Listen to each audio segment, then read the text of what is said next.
Hey guys, Gerald Swindle. I'm out on Lake Guntersville. Today we're going to do a little bit of what we call dock skipping, the next level. We're going to talk about things that a lot of questions are asked me when I'm doing seminars about skipping jigs and skipping docks, and is there a special setup, is there a special jig? There's some secrets. I'm going to reveal some of them. Some of them is not going to be what you think they are. There's going to be a few tips I think I can teach you to help you be a better jig skipper. To me, straight out of the pack, 3/8 ounce Buckeye balling out jig, Zoom Z-Crawl chunk, bite off the junior, about half of it threaded up on there, 16-pound sunline, Gerald Swindle G4 7-foot rod, vapor quantum reel, 7-to-1 ratio. So no special equipment, just a few techniques and a few tips I think I can share with you today to help you be a better jig skipper. Let's clear up some of the mystery. A lot of people will say to me, man, I know that y'all probably getting reels with, UMVD, y'all get reels that's got different braking system, different bearings.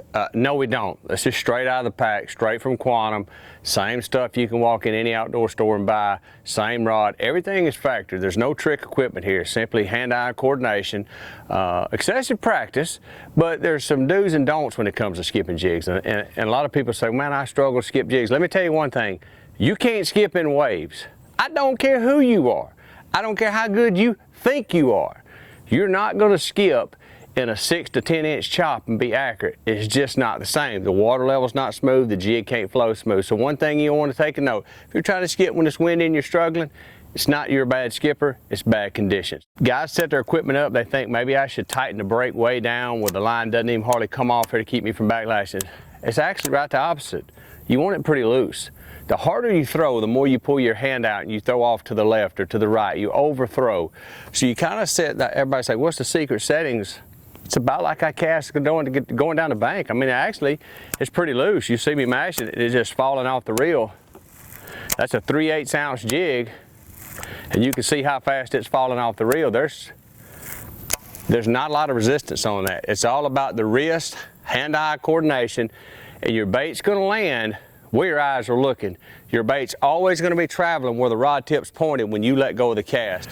For instance, if I pull up at a dock and I'm looking at the targets, once I decide to make the cast, once I decide that's where I wanna throw my jig at, I never ever take my eyes off where I want that bait to go.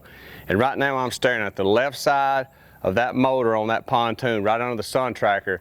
Up under the pontoon, that's where my eyes is focused, that's where my rod tip was pointing when I let the bait go. Skip right in where you want your bait to be. What you're doing then is you're really just putting the bait where other people are not putting it. To me, that's the key. Now let's get something straight.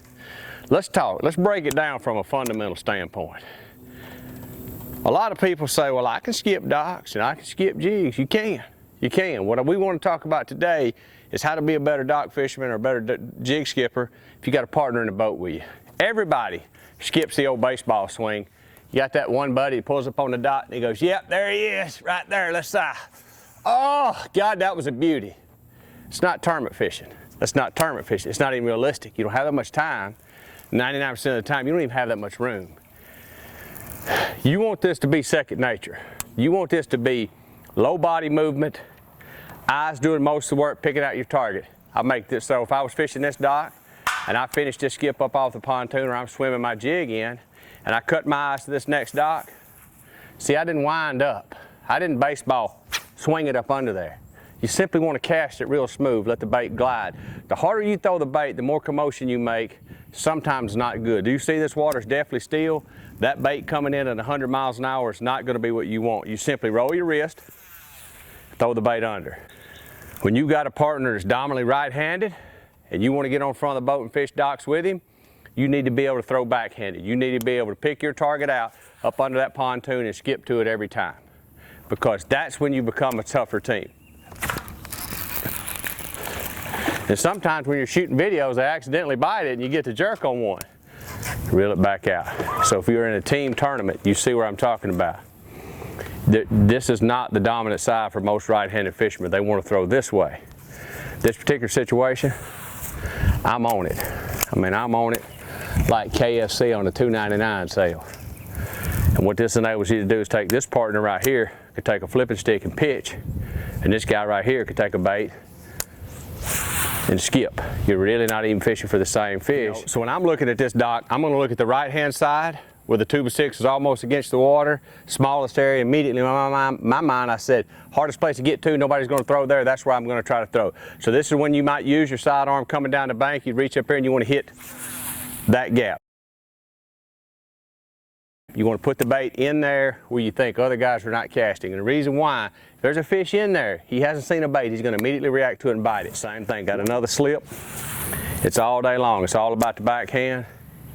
I've never changed my boat direction.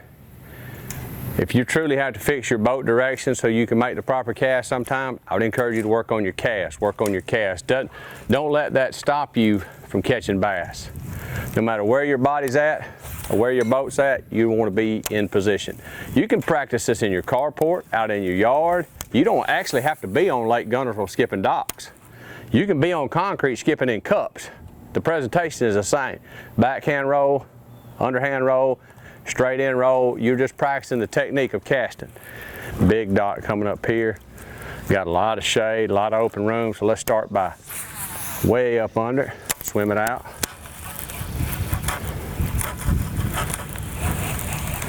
Got a catwalk and a pair of stairs back there. I'm gonna work them. As I get closer, I'll bring my backhand cast right back where I need it. So I've hit those 2 levels of dock back there.